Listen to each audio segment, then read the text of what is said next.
You know what? Instead of just mouthing off about what you think is happening, actually present some evidence. Talk about brutal. Hello, everybody. David Schuster here.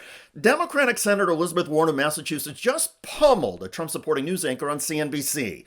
Warren lashed out at Sarah Eisen, who tried to defend Trump taking away Harvard University research grants. And let's look at the evidence. Let's let the other side come in and question that evidence. But you don't just get to lip off and say, and therefore the king gets to wave his magic wand and say, off with your head. Doesn't the government determine where federal tax dollars go? And so they're allowed to decide. Do you think they have a big bushel basket of money and they just say, you, good looking, you will have money. You, not so good looking, you're going to have to go hungry for a while. That's not how it works. Let's just do Con Law 101, and that is Congress writes those laws and allocates that money. The administration's job is to enforce those laws and spend that money the way the law tells them. And if they fail to do that, Part 3 is the courts are the ones who step in and enforce the law. Warren sounded like a third-grade teacher trying to simplify things for an underachieving student. And Eisen had it coming to her. Earlier during the interview, Eisen belittled Warren's efforts to assert congressional authority over tariffs.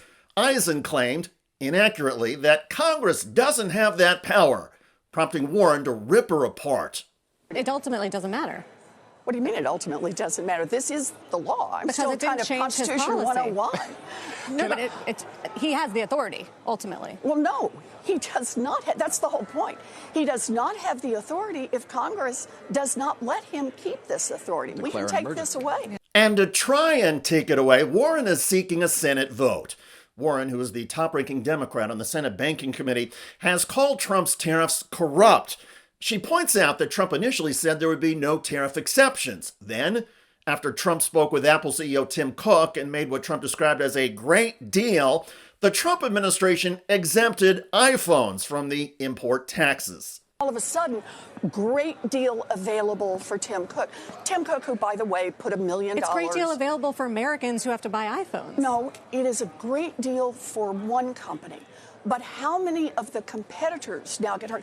In fact, I'd like to know what else goes on in this deal.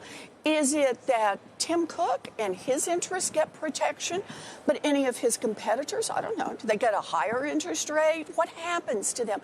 The problem we've got here, and the thing is, Donald Trump actually has a history on this, as we point out in the letter. Just has a good relationship with the president there. When he is negotiating a tariff deal, he negotiates on the behalf of everybody in the United States. And to pick, you get a special deal, you get smacked in the face, it has two consequences. One is that's just terrible. That's not how competition is supposed to work. But the second and the more pernicious here, it's like putting poison in the water. It means nobody can trust the system. There's no independence in the system. There's no fairness in the system. It's all whose palm did you grease, who did you suck up to in order to be treated better. One person who is definitely not sucking up to Donald Trump these days is Fed Chair Jerome Powell. Powell has been blunt in connecting the weakening economy to the Trump tariffs. The level of tariff increases announced so far is significantly larger than anticipated, and the same is likely to be true of the economic effects, which will include higher inflation and slower growth. As a result, Powell has dismissed Donald Trump's request to lower interest rates. We are well positioned to wait for greater clarity before considering any adjustments to our policy stance. So Donald Trump is threatening to fire Powell. He's too late, always too late, a little slow, and I'm not happy with him. I let him know it, and if I want him out, he'll be out of there real fast, believe me. Yeah.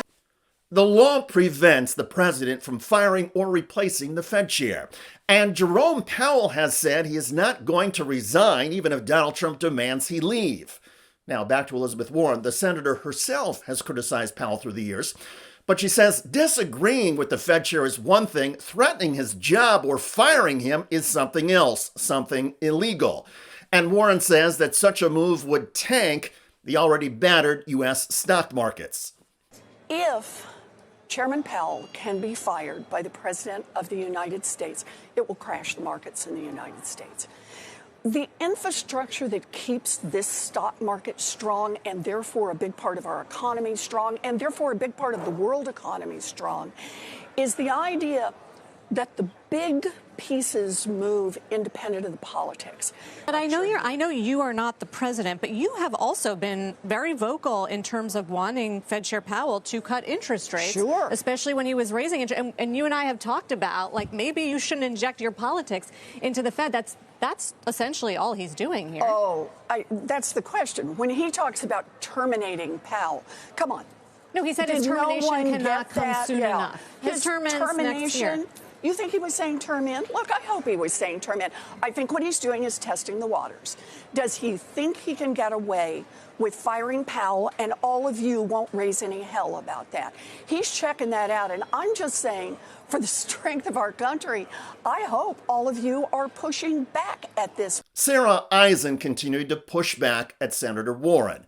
Eisen is reportedly viewed by the Trump White House as one of their most reliable advocates on CNBC, and she often seems to match the ignorance the Trump team has about the Constitution and the checks and balances of our government.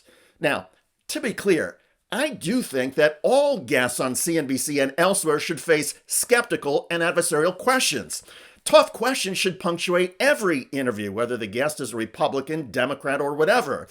But those adversarial exchanges should be grounded in reality, not Trump talking points or misinformation.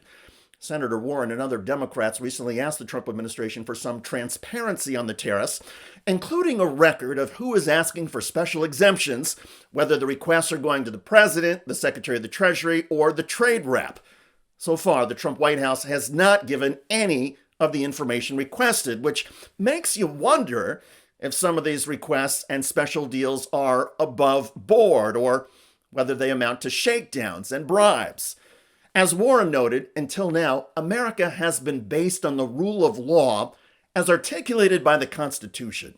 And whatever side of the political spectrum you're on, that's what serves all of us. And that's what keeps us all strong. That's what gives us a chance to build prosperity. You take that away, and it may work great for a handful of billionaires, but for everybody else in this country, for every kid who needs that public school, for every senior who needs that Social Security check, for every veteran who counts on the promise that was made to him or her, you take that away, and our country is not just a little bit poorer. Our country fundamentally breaks apart. In these challenging times of Trump, there are several Democrats who have been stepping up in forceful and compelling fashion. Add Senator Elizabeth Warren to the list. She understands markets, trade, and the financial system as well as anybody. Warren's urgency in speaking out against Trump is noteworthy, and her willingness to blast Trump sycophants to their face on live television is inspiring. I'm David Schuster. Thanks for joining us.